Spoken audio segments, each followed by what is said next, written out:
নতুন মানুষ আমাকে জাজ করতে গেলে আপনার কম্পেয়ার করতে হবে। কম্পেয়ার করার জন্য কিছু সময় লাগবে। কি বলেছিলাম, কি হচ্ছে বা পারতেছি কিনা। তো মূলত আমি তো দাঁড়িয়ে বলি, মূলত আপনাদের বিভিন্ন ইস্যুগুলো নিয়ে আমরা প্রথম থেকেই আমার একটি জায়গা লিমিটেশন আছে কিছু। আমি উপজেলা নির্বাহী অফিসার হিসেবে তিস্তা ব্যারেজে ওখানে আমার ব্যক্তিগতভাবে কতটুকু আছে, আমি বলে যে চিঠিপত্র লেখালেখি করা, আমার যদি রাষ্ট্রীয়ভাবে কখনো কোথাও সুযোগ থাকে কনসার্ন মন্তব্য দেওয়া, মতামত দেওয়া, বা আমি একটা কাজ করতে পারি উপজেলার পক্ষ থেকে জেলা পরিষদের, জেলা প্রশাসনের যে আমাদের মাসিক উন্নয়ন সমন্বয় সভা হয় সেখানে আমার সমস্যাগুলো তুলে ধরতে পারি। এটা জেলা প্রশাসনের মাধ্যমে সমাধান হবে। আপনারা বলেছেন সাড়ে সিন্ডিকেট বীজের বিষয়টা নিয়েও আমরা বলেছি যে তখনও একবার ছিলাম যে বীজটা নিয়ে আমরা এইটা নিয়ে এক্সক্লুসিভলি আবার বসবো, প্রয়োজনে আপনাদের সহযোগিতা দিব। আরো কিছু মানুষ স্টেক হোল্ডার এখানে একটা কাজ করতে গেলে সুবিধা অসুবিধা, পক্ষে বিপক্ষে কোন কোন শক্তি আমাদের বাধা দিতে পারে, মানে পুরোপুরি ডিটেলস ইনসাইড আউট আমাদেরকে জেনে তারপরে নামতে হবে। এখানে কৃষি অফিসের মহোদয় আছেন, তার সাথে আমি যোগাযোগ করব, কথা বলবো। আর আপনাদের যারা যারা ইন্টারেস্টেড এই বিষয় নিয়ে আমার সাথে পরবর্তীতে একটু আলোচনা করবো। একইভাবে এসেছে সার সিন্ডিকেট যারা নিয়ন্ত্রণ করতেছে, আপনারা বলেছেন হাত বদল হচ্ছে, বাইরে কিছু না।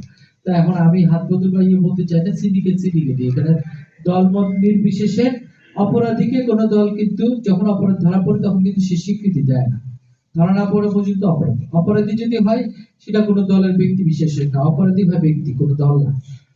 ব্যক্তি যদি কেউ করে থাকে তার বিরুদ্ধে অবশ্যই আইনগত ব্যবস্থা নেওয়ার সুযোগ আছে, আইনগত ব্যবস্থা আমরা নিব। আর অবৈধ ইট ভাটার বিষয় আছে, ইট ভাটা নিয়ে অলরেডি জেলা প্রশাসন কাজ করছে। আমরাও আমার যতটুকু জানি ডিসি স্যারের নির্দিষ্ট কিছু নির্দেশনা আসবে, অচিরেই পাবো আমরা।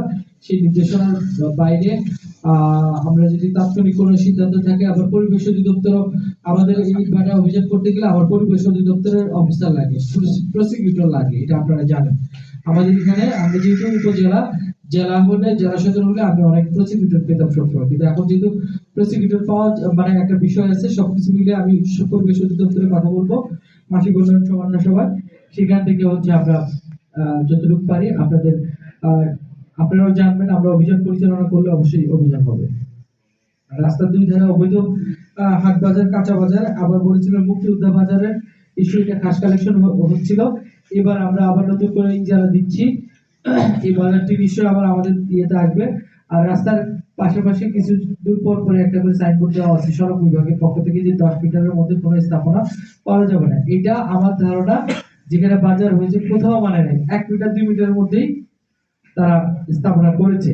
তো এটা সড়ক বিভাগকে সাথে নিয়ে করতে হবে, সড়ক বিভাগের সাথে অভিযান করলে তাহলে সফলতা পাবে। কারণ আমার কিন্তু লজিস্টিক নেই, এটা ভাঙচুর বা ইয়ে করতে গেলে যেখানে বেশি সমস্যা, কিছু মানে অ্যাক্সিডেন্টাল জোন আছে, যে জায়গাগুলোতে অ্যাক্সিডেন্ট বেশি হয়, ওই জায়গাগুলোকে আমরা প্রথমে টার্গেট করতে পারি। ওই জায়গাগুলো অন্তত আমরা ফাঁকা করে ফেলবো, যাতে হচ্ছে ওই অ্যাক্সিডেন্ট কমানো যায়। কিছু ইস্যু হয়তো বাদ যাবে।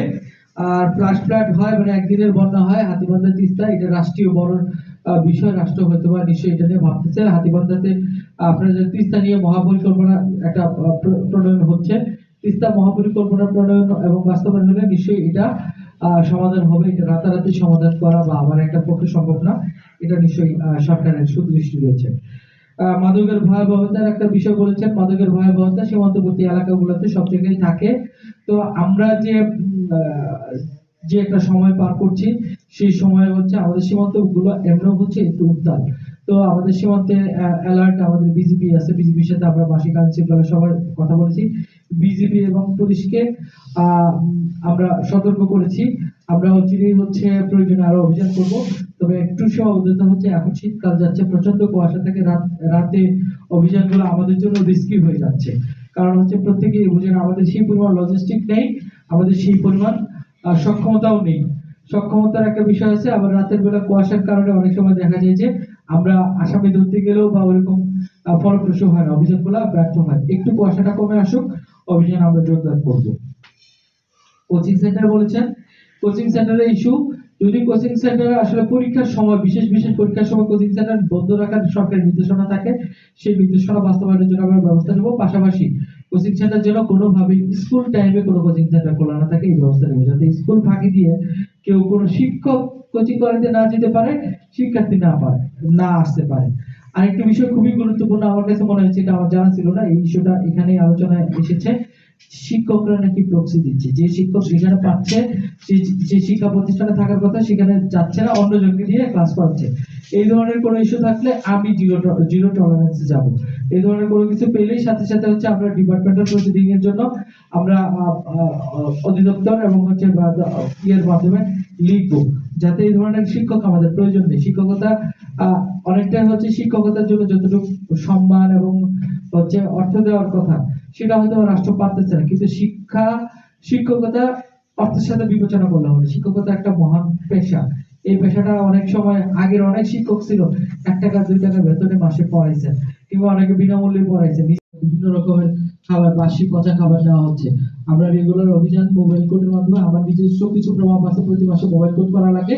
এই মোবাইল কোডে যদি আমি যাই, খাবারের ইস্যুটা আমার এই জিনিসটা সাথে থাকবে। আমরা যে মোবাইল কোডে যাব, আমাদের এখতিয়ারের মধ্যে যা পড়ে, আমাদের সামাজিক অসঙ্গতিগুলো যেগুলো দূর করতে পারি, আইন শৃঙ্খলা ছোট ছোট দূর করতে পারি, আমার এখতিয়ারের মধ্যে যা থাকবে সেটা আমি আপনাদেরকে করবো। এবং অনেক সময় আপনাদের সাথে দেখা হবে নাও হবে, আমি চেষ্টা করব।